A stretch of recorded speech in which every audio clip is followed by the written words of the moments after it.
Gladiador é uma das maiores obras cinematográficas já lançadas, e justamente por isso sua sequência é muito aguardada e muito questionada também. Então, se você quer saber se Gladiador 2 atendeu às expectativas, fica comigo nessa crítica sem spoilers.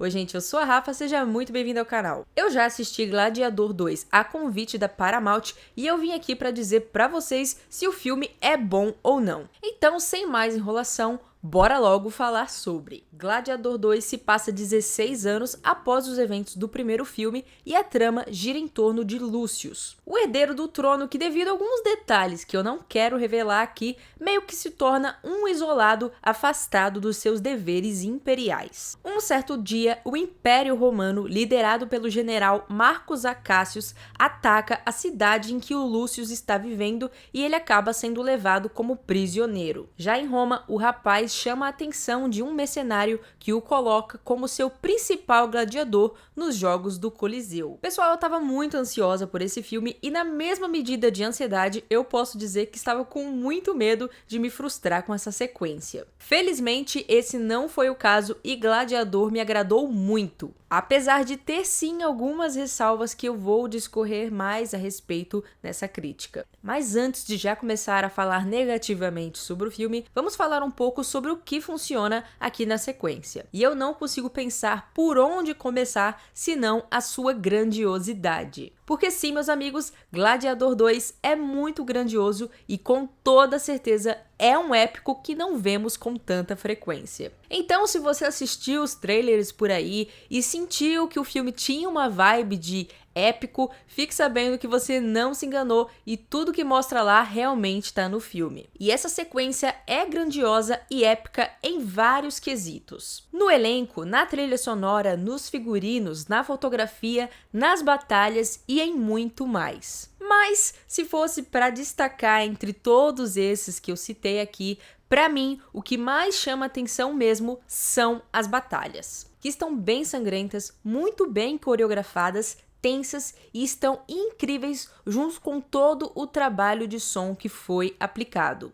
Para mim tá sensacional, aquelas batalhas, o modo que acontece tudo, as batalhas no Coliseu, tudo que acontece, tudo é muito bonito, tá maravilhoso. E outro ponto que eu não posso deixar de exaltar é o elenco, que tá excelente. Todos os atores aqui estão muito bem. Porém, eu não posso deixar de ressaltar também dois atores, o Denzel Washington e o Joseph Quinn, como um imperador bem complexo que, infelizmente, não dando muitos detalhes, eu queria ter visto um pouco mais, mas ele não foi tão trabalhado assim. Mas como nem tudo são flores, agora a gente tem que começar a falar sobre aquilo que não ficou tão bom aqui no filme. Então, nós vamos começar a falar sobre a história. Ficou ruim? Não, mas também não ficou excelente. A narrativa contada aqui nessa sequência tem os seus pontos bons e os seus pontos ruins. Por exemplo, a história respeita muito bem tudo o que acontece lá no primeiro filme e ainda continua de forma muito boa alguns assuntos que foram abordados lá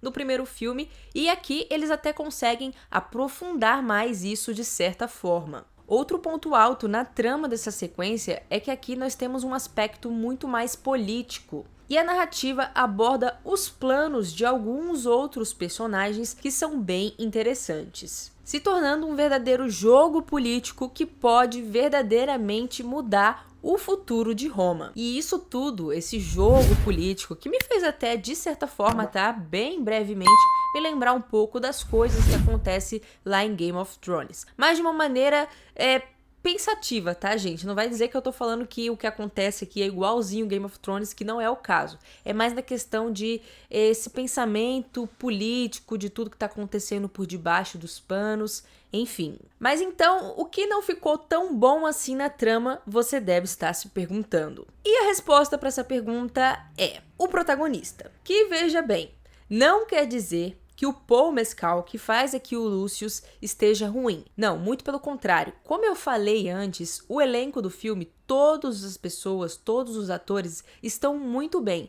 E o Paul Mescal também. Mas o que não me agradou tanto assim foi a narrativa colocada pro personagem dele mesmo. Pra mim ficou um tanto desinteressante e as outras coisas que estavam acontecendo no filme, muito mais esse jogo político e tudo mais, tava me interessando bem mais do que a história, a trama em si do Lucius. Quer dizer que ele é um personagem chato? Não, não é isso que eu quero dizer. Mas todo o drama que é colocado na história dele não me pegou tanto assim como acontecia com o Máximos lá no primeiro filme. E aí é que a gente vê uma grande diferença entre os dois filmes, apesar deles serem semelhantes. Porque aqui nós temos essas outras questões políticas, esses outros personagens, e o primeiro filme, apesar de ter um aspecto um pouco de focar no Cômodos e ele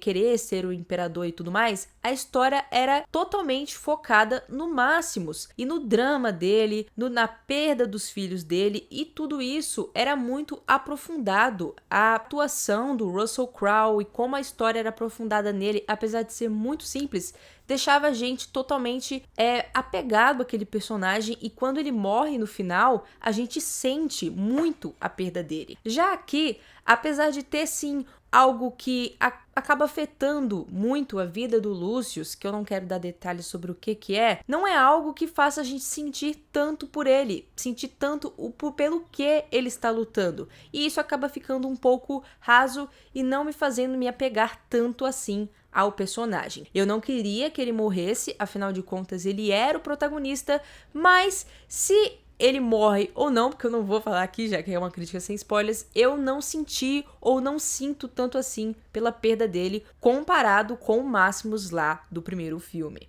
Mas então, quer dizer que essa história que não é tão boa assim, que não apega tanto nesse personagem, estraga o filme? Não, gente. Muito pelo contrário. O filme é muito bom, é muito épico, como eu já falei até agora. Ele é um altíssimo entretenimento, um filme muito bom de se assistir, inclusive no cinema, muito por essas questões dessas batalhas, pelas lutas no Coliseu. Tá tudo muito bonito, os atores estão muito bem, a trilha sonora tá muito boa também. Apesar de eu gostar ainda mais lá do primeiro, eu acho que é um pouco mais inesquecível, é um pouco mais profunda, mas talvez eu possa estar falando essas coisas tudo e seja um pouco mais da nostalgia batendo mesmo, né? Vai saber. Mas, de verdade, eu acho que um dos pontos mais baixos do filme, realmente pra mim, é o protagonista dessa história que foi contada por trás dele, do drama dele. Mas, de modo geral, Gladiador 2 é um filme muito bom, que vale o seu ingresso, que vale você dar o seu tempo pra ele, você assistir. Eu tenho certeza que você não vai se arrepender de assistir. Não é uma decepção de 2024, felizmente. E um outro detalhe que eu acabei não comentando antes sobre o CGI é que aqui tá muito bem, tá tudo muito bonito também. Só teve um pequeno momento em uma batalha em que o Lucius e algumas outras pessoas lá têm que lutar contra alguns dos animais, que eu não vou dar detalhes aqui, que eu achei bem falso e que destoou um pouco, me tirou um pouco ali do que estava acontecendo, mas nada que estraga a experiência, e foi só esse momento mesmo que me chamou a atenção. De resto, tá tudo muito lindo, muito detalhado, o figurino, a roupa dos personagens, tudo me fez me sentir realmente em Roma, na época que tinha o Coliseu e que tinha tudo mais. Comenta aí embaixo pra mim se você vai assistir Gladiador 2. Se você já assistiu de alguma maneira, comenta aí embaixo se você gostou também. Se inscreve no canal e ativa o sininho pra não perder nenhum vídeo de crítica como esse, nenhum vídeo de lista. Eu posto de tudo um pouco por aqui, eu tenho certeza que você não vai se arrepender. Muito obrigada por ter me acompanhado e até mais!